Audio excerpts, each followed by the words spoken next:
This is the Amazfit Bip, which is the newest offering in the Bip series from Amazfit. I've been the owner of the Amazfit Bip Lite for quite some time. You guys must have seen the video about the same.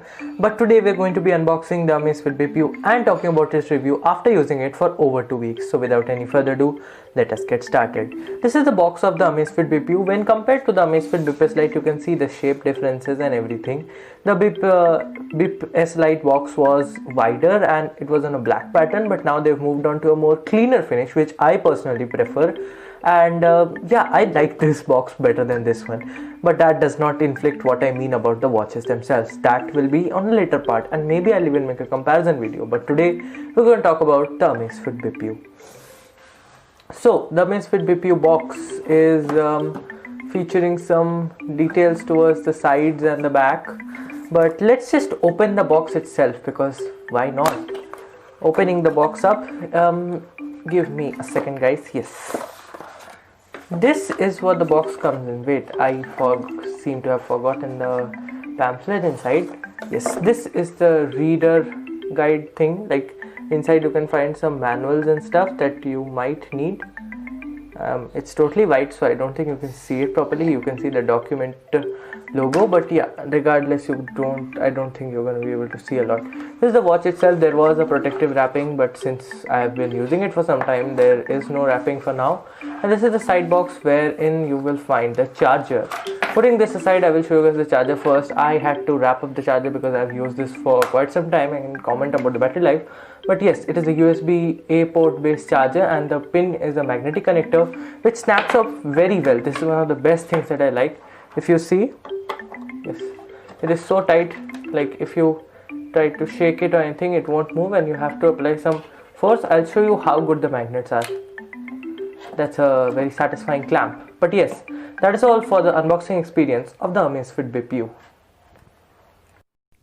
What you are seeing now is the Amazfit Bip's design, which is quite toned down. The base color is black. There are two other options in pink and green, but I did not choose to go towards that route.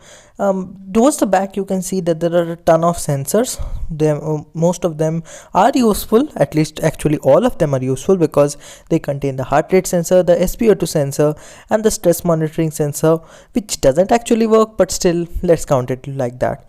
And you can see some other warranty type information to the back. Moving on to the front, you can see the display, and the display is made of glass. Otherwise, the whole panel itself is plastic, and it fell down because I plan to do that. This is the strap, and the display is towards the front. This is how it looks. There is a small Amazfit logo towards the bottom. And this is the UI. The UI is quite different from other Amazfit watches, at least the budget ones in fact. And you can see some features such as SpO2 tracking, stress monitoring, and other features that were showcased just behind, like status and other stuff.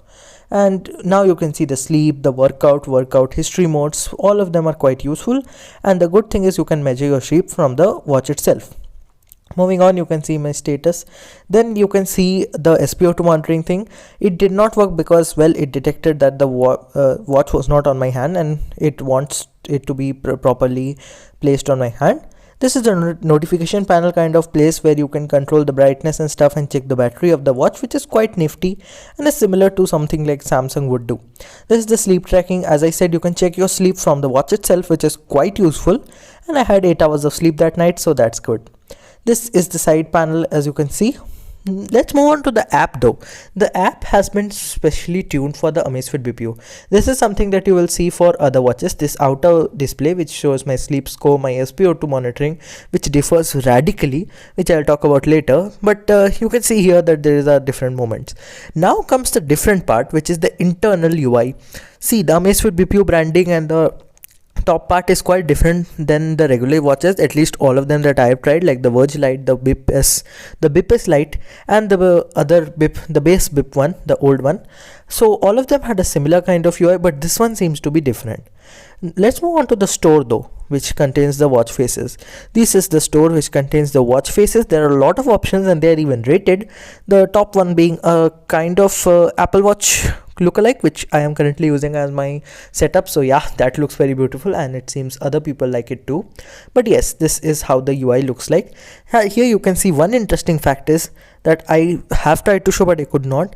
If you press on the 4 wallpapers that have been preloaded to the app, from the app itself, the wallpaper changes on the watch in real time, which is quite cool and not something that I've seen for other smart bands or smartwatches in this price segment. Let's move on to some beta features. Here you can see the health monitoring features, and the reason I'm showing this is there are some interesting features.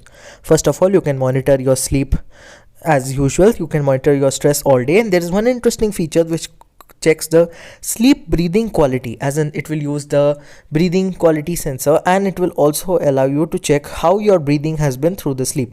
There is no sensor, I was kidding about that, but yes, you can tell. It is a beta feature, so I'm not sure how well it works and I have not turned it on. But yes, moving on towards the end, is the Amazfit Bip good? Yes. Should you buy it? Yes. How much does it cost? 3500 rupees. Is it worth it? Absolutely.